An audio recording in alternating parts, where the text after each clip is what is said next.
American Revolution Bicentennial Commission was authorized by a joint resolution of Congress to prepare an overall program for commemorating the 200th anniversary of the United States. The Commission was asked to plan, encourage, develop, and coordinate observances and activities commemorating the historic events that preceded and are associated with the American Revolution. It will give special emphasis to the ideas associated with the Revolution and its implication for future generations. The Commission itself is composed of 17 public members appointed by the President, 8 congressional members, 4 each from the House and Senate, and 11 members who are secretaries of various federal agencies.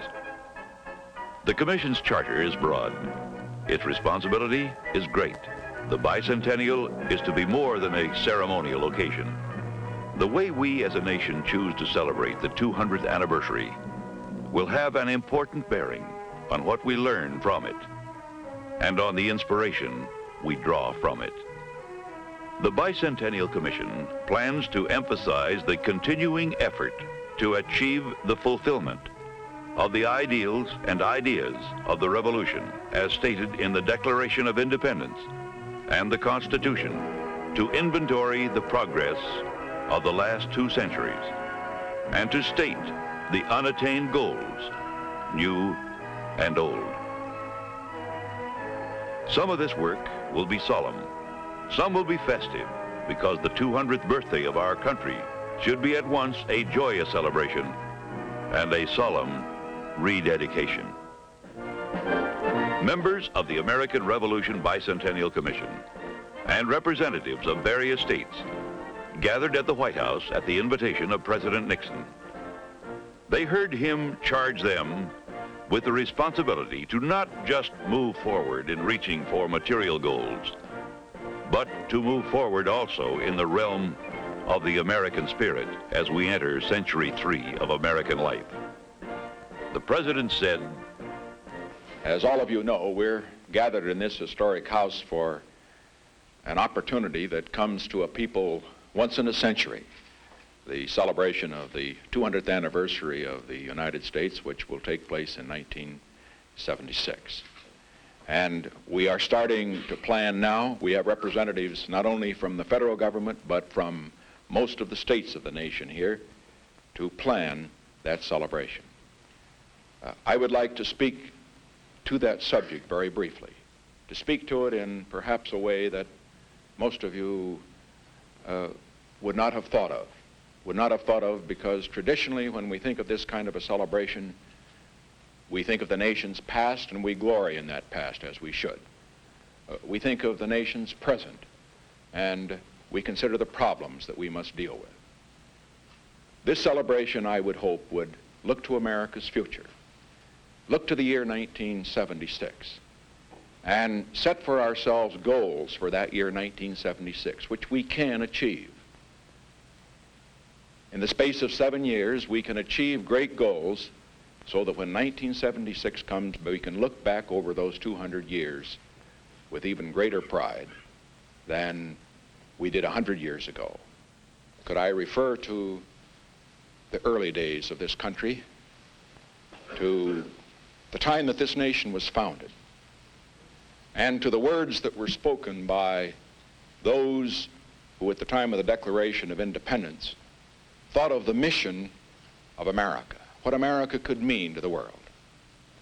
And one of them said that we act not just for ourselves, but for all mankind. You know, we hear that today and we think that was perhaps a very appropriate statement to make, because history has justified that kind of optimism.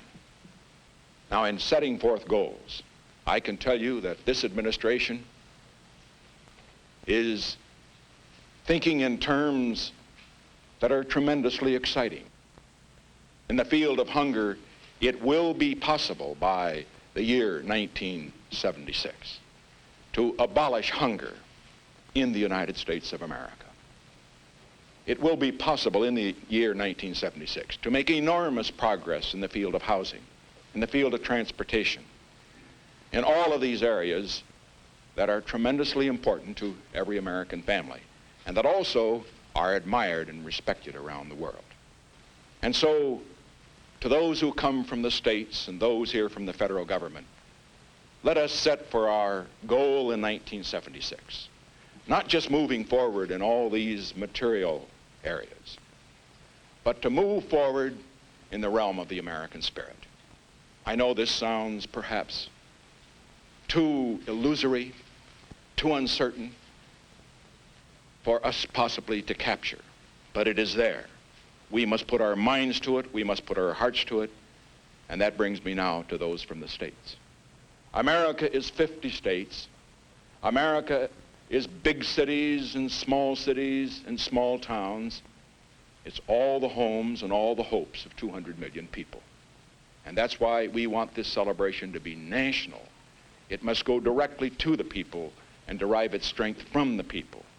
And we want people all over this land to sense the greatness of this moment, to participate in it, to help us all to discover what that great spirit is. And so I would charge this commission to move forward. Move forward, yes, in reaching the great material goals of which we know we are capable. That's the easiest part of the job.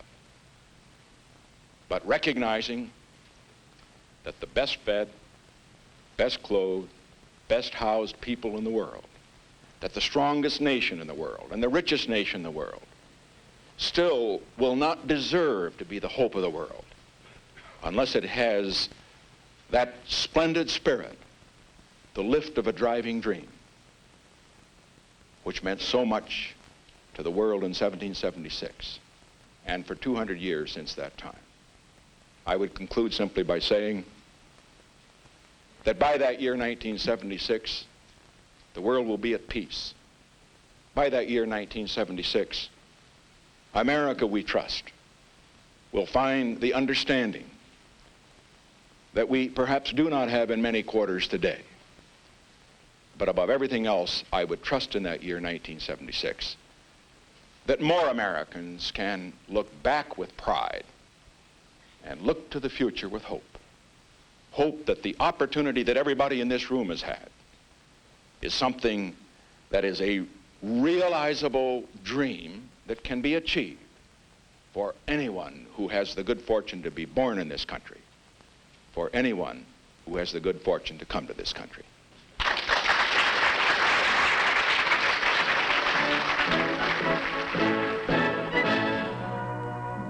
The Bicentennial Commission sees the 200th birthday of the United States as an opportunity to assess anew the principles on which the country was founded, to measure life, liberty, and the pursuit of happiness today and for tomorrow, to expand the frontiers for individual fulfillment, to balance the rights and responsibilities inherent in freedom, and to celebrate the joys that life and liberty provide, and with these, to take renewed pride in the continuing American Revolution. The American Revolution Bicentennial Commission asks you what you or your organization would like to do to help make the Bicentennial a great national success. Write to the American Revolution Bicentennial Commission, Box 1976, Washington, D.C.